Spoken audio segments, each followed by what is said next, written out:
Hey everyone, this is Fabio and welcome back to a type of video that I haven't done in a long while, primarily due to laziness, I would say. But this is going to be a game discussion video. Yes, it's been almost a year, if not more, since I've done one of these, so let's hope I'm not too rusty. But I feel that I had to talk about this game, which is the last one I've beaten, and it's the absolutely fantastic, not just fantastic, absolutely fantastic Persona Q2 Shadow of no New Cinema Labyrinth, because Shadow of the Labyrinth is the first one. New Cinema Labyrinth on, of course, as you can see, the 3DS. Um, Arguably, this I can already say this is one of the best RPG available on the 3DS, so you might have a hint of what I think about this game. It's one of the latest installments within the Persona Shin Megami Tensei series, even though being a side game, but I was completely surprised. The genesis of this is like up until recently, like I've been, as I mentioned in my last video, I've been very lukewarm toward the SMT series in general. I've played a couple. I only played one up until recently. And while I liked it quite a lot, I have always had the feeling that I could have liked it even more, and that it's Devil Survivors 2 on the DDS. Really enjoyed it. However, especially certain aspects of the gameplay. Primarily, I remember I was really turned off by of course, the Persona and the Demon fusing. However, I don't remember though if Devil Survivors actually help you with that. But anyways, I didn't have a full grasp of that. Primarily, my main mistake, I remember very well, my main mistake is that I had a tendency to keep my Personas, and my idea was like, oh well, I'm going to power up this very much so they can be useful even though they're early personas, and no, that's something that you should not do. You should constantly evolve and change your personas. And in a way I was like, but this persona, it's so cool, I want to keep it. You can see the problem.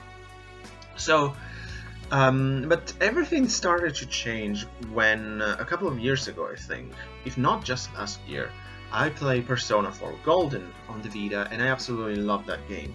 Primarily story-wise and character development-wise, gameplay-wise I was still a little like, I don't see why people rave about this so much, it's nothing special. With Persona Q2, my overall opinion now has changed, and I can say with confidence that I'm a fan now of the Shin Megami Tensei universe, and I want to explore more games, even though now that it's difficult to do, as we all know, but we'll talk about it maybe later. So, at one point, together with my good friend Leo the Funny Nerd, we did a podcast on our top 15 RPGs of all time. And Leo raved about this game. It was so... He spent so many great words on this RPG, and I was very curious, also because of the whole theme of movies, which, as you know, I'm a huge movie buff. Love collecting and watching movies. So I say, a Persona game entirely based on movies. That sounds very interesting, and it's on the 3DS. That's perfect. Because of course, like one of the reasons why I wanted to be playing Persona 5 from a long time, but I really want to play that on the Switch, not on the PS5. So there was this roadblock there. But I was like, okay, I can play a very recent Persona game on the 3DS. That sounds perfect. I have no idea what was going into it, and I have to say I enjoyed every moment of it, and it took me 84 hours to beat this game. Not because it was particularly slow or it was particularly difficult, because I fully admit it, I play it on easy. I have no problem saying it, because that's also how I play Persona 4. I didn't want to. The idea with Persona 4 especially was that I don't want to spend too much time grinding within this game. I just want to experience the story. And it was kind of the same mentality behind my decision to play Q2 on easy, but then I spent a bazillion amount of time on it, so I say, well, I should have just played on normal. In fact, in the next Persona game I want to play, which is Persona 3 Portable, I'm gonna play on normal, because there's no difference. I mean, I know there are probably some difference in gameplay, but I don't. That's kind of secondary. So, where should we start with this? Let's start with the story, because I don't think I want to spend too much time on it, simply because if you haven't played it, I really recommend you do, because this is a truly special game, to say.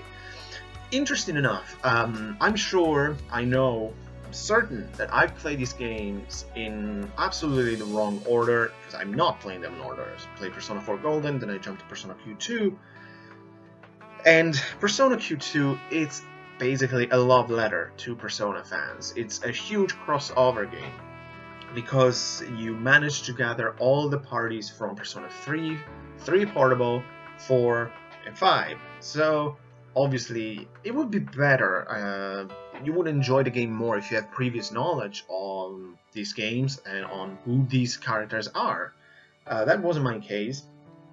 So, the only characters I was familiar with are those from Persona 4. Consequently, gameplay-wise, they created a sort of an issue. It's not a problem. It's simply that I was constantly changing my party. I couldn't keep a stable party, because other than Persona 4, I wasn't nostalgic with any of these characters. I don't know them, so... I have to say, though, after playing this game, I was really liking the vibes from the characters from Persona 3. So, since that's the next game I'm going to play, I'm very curious about them now. However, story-wise, you start as the characters from Persona 5, so the Phantom Thieves, and you all of a sudden you discover you've been trapped inside a cinema, together with 2 more, let's say, guests from the 3, actually, more guests within this place. A young girl called Hikari, and a woman named Nagi. And you don't understand what's going on, you don't know why you're inside such cinema, but at the same time you discover you have the ability to enter the movies so that you can alter the plot, and once you've done that, you actually, the 3rd guest inside the cinema, a weird creature called Do, will produce a key that will allow you to unlock one of the lockpicks that maintain the cinema closed. So that's the general idea, because then, let's say the overall story, because then you each movie has its own story. Basically, for example, the first movie, it's a superhero movie, then there is a sort of Jurassic Park kind of movie, then a sci-fi dystopic movie, a musical, and after all of this, you start to understand more what actually these movies are, why do you create the keys and all of that. And while exploring these movies, especially the second and the third movie, you also meet the characters from the different Persona games and how the gang gets united. So that's the general story, and I don't want to go too much into detail, simply because there will be major spoilers. But one thing I want to add about this story is the themes that both the movies and the overall plot covers, because it's actually really great. It was something that really impressed me, because the interesting thing is Persona Q2, from a graphical and stylistic point of view, it's very, very cute. All the characters, as you can see, are designed in a chibi form, which is not how they are originally. Because Persona games have a more serious anime style. Well, they're all chibi, very cute. There's a lot of humor, especially in the interaction between the different casts, which is great actually. However, the themes in the games are actually pretty serious, as they have all to do with important elements of society. Especially, I would say the main focus would be conformism, to see how people interact within a society and with other people. All very interesting stuff, and very mature in a way, even though it's told from the perspective of these cute anime characters, which is great. One of the reasons why I love JRPGs is you can have characters like this talking about very important themes. But every movie is focused on a special and particular aspect of these overall themes. So, for example, one is focused on obeying the majority, obeying the overall power, being all the same, not differentiate from society. All very, as I say, very interesting stuff. And by the fourth movie, you understand more what's going on and progress with the big reveal, of course, of what's to come next. And that's all I'm going to say. Maybe I already spoiled a bit too much, but never mind. It's just like, it's a really good overall story and progression. And it's all like accompanied by a great soundtrack, man. And the music in this game was really cool, like you would expect from a Persona or Shin Megami Tensei game. Say there are some great overall melodies, and I don't know, like really like the main title screen has a great piano motive. The ending credits have an amazing song, and especially I would say in battle there were some of the best tunes of this game. Again, which is something you would expect by now with the Persona games, because I remember in Persona 4, when you have the initiative in battle, there was that amazing song playing in the background, and in this, not so much in the sense like you need to have initiative, because that didn't really play a part in it, but there was, for example, a fantastic song playing sometimes when in battles. But as I said, like overall, the interesting thing is it took me 84 hours to finish this game, as I said. But the reason is that most likely it would have took me a bit less. I'd say probably around 70 or something like, or maybe even a bit more. Simply because I couldn't put this game down. That's the reason why it's that good. Not only the story, or like the characters are great, but as I said, because I didn't have primary nostalgia knowledge of most of these characters, I wasn't particularly attached to most of them. Even though the interaction between them, though from a different perspective, it's not that this interaction is important for their developments, because I guess that by this point they're all very well-fledged characters. But primarily it's funny to see how these characters from different games, even though Persona games are all based in the same world, how these characters interact with each other. So they're mainly goofing around, of course. Though it's interesting that it suggests that there would be of different age categories, even though they're all the same age within the game. So it's interesting, because I'm pretty sure there is a sort of chronology within the Persona games. I have no idea. But it's interesting, like something that I was completely addicted to do were the side quests, of course, and because together with the characters from the individual game, they also carry and bring with them the residents from the Velvet Room. So there is Elizabeth from Persona 3, Theodore from Persona 3 Portable, Margaret and Marie from Persona 4, and then the two, Justine and Caroline from Persona 5. And of them, I would say Elizabeth was by far my favorite, because she absolutely stole the show. She was so much fun. Both how she interacted with all the other characters, between the other residents of the Velvet Room, starting from her brother Theodore, or with the main cast. It was just so much fun.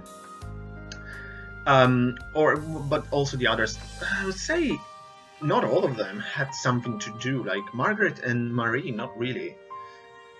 Well, I guess Margaret hated with the fusions, but most of the work was done by the twins. But there was a very funny cutscene, I remember, by the end of the game, because the two of them basically show the fusions onto projectors on the screen. Then they do a little dance, and then all of a sudden, boom, you got the new Persona. At one point, they were doing dance, but one of them crashed into Margaret, who was just passing through with some popcorn, like you would do in a cinema. She was all irritated and kind of pushed them to finish the dance, but it's funny that because of that mistake, I had a different fusion. I completely didn't expect that. It was very funny. And then finally you have Theodore managing the shop, obviously. But yeah, also very memorable characters for sure, because of course, like for example, Marie was just the same in Persona 4 in the sense that she has these poems that she would be super embarrassed every time you read, and that made me think of the voice acting in the movie, which is in the game, which is super good, though it's all in Japanese, of course. Which I really appreciated, because I remember like the voice acting in Persona 4, for example, while at times it was good, at other times slightly not so much. So to hear, like for example, Persona 4 characters speaking with their original Japanese voice was great. And then hearing all the voices from the other games, I mean, it made it even better, I would say. Even though like voice acting, it's not a big deal to me, even when it's kind of bad. I'm actually quite nostalgic toward that. But obviously, when voice acting is good, it's a big plus for the game, naturally. So the thing is, as I mentioned, like the side quests, because Elizabeth manages them. And I was completely keep doing them one after the other. So I don't remember the exact number, but say that there are, say, 40, for example. I think I did 37 of them. I couldn't stop because, of course, they're very beneficial in order for the game. Since you get a lot of experience, you get bond abilities, meaning you can have from 2 up to 4 characters doing a super powerful attack together, though it's a bit random in battle. And by the end, you can unlock the possibility to summon your ultimate personas, which are uber powerful versions of what you have, basically. And in that, I have to say, Joker's ultimate persona was ridiculously overpowered, because he had strong resistance against every element. And then I think a couple of them were even like he was immune. So I say, of course I'm going to keep Joker in my party. He's immune to everything. A bit excessive, but very cool. And that, speaking of personas, I have to move to combat, because, as I said, while playing Persona 4, because Devil Survivors almost doesn't really count because it's a different type of game, being a strategy RPG. But playing Persona 4 and later, I started Digital Devil Saga. I'm starting to get more familiar with the Shin Megami Tensei combat system, which in one way, it still doesn't impress me too much, but on the other way, I can see how much fun it can be. Because it's very simple, it's basically, say, rock, paper, scissors on steroids, because you have to find the weak spot of the enemy. However, finding that weak spot, it gives you a rush of adrenaline. Once you get it, there's nothing better than that. It's like, yes, I get it, now I'm gonna kick your ass. Since you get the advantage by boosting your character, who the next turn will not consume either HP or SP to do whatever you want him to do, which is very convenient. And especially, not with bosses, but with normal enemies,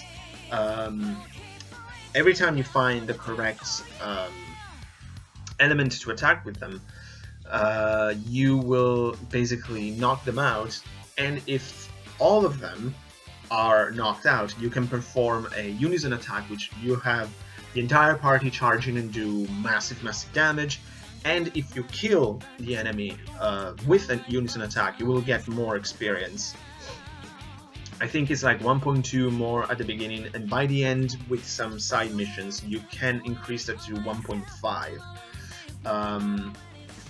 Also, another element which I really enjoyed, it's the fact that every character not only has its own persona, but you can have a sub-persona. So every character can have up to 2 personas, so you can double the number of attacks or supports or whatever you can do. Like that, I really love it. I wish all Persona games and SMT games would have that, but I know it's not the case. But as I was saying, like in general, the general gist, it's very simple. Like you play this game from a first-person perspective, and then you select what you want to do. Usually physical attacks by your personas consume HPs, while magical attacks, they consume SPs. So you have to strategize a little bit to what you want to do, but especially like if you manage to get the correct one, in this game you get the boost. As I said, you can basically have a free attack the next turn. As I said though, this doesn't it's not exactly the same with bosses in a way that you can boost your characters, but they will not be knocked out. So you cannot use unison attacks there, which is kind of a, I mean, that would be too easy, of course, but and of course, like, if the enemy attacks you while you're on boost, you will lose it, so the next attack you will consume your attributes again. Overall, like, I really enjoyed it. As I said, like, with Persona 4, I was still a bit, yeah, this is nothing special. It's fun, but nothing special, because the combat wasn't really in the forefront for me. It's not really because I don't think it's because I played on easy, because I don't, as you know, like, gameplay is secondary to me in a game. Like, I don't really look for the most challenging experience. I mean, I play my games on normally, so that doesn't really, I don't think there's much of a difference. I will not replay my games on hard, very hard, because that to me is a huge waste of time. So I was totally okay playing these games on easy. They were plenty of fun already. I'm very satisfied. And still, like, I think this is a great combat system. Now I appreciate a bit more, as I said, like, Demon Fusing Block, I think I passed it. It depends, I hope that, because I heard that older Shin Megami Tensei games, they do not tell you what the result of a fusion would be. But I don't think that would be the case for, say, Persona 3 onwards. Because that would suck. Even though, obviously, I would just use a guide or something like that, but I hope they don't do that.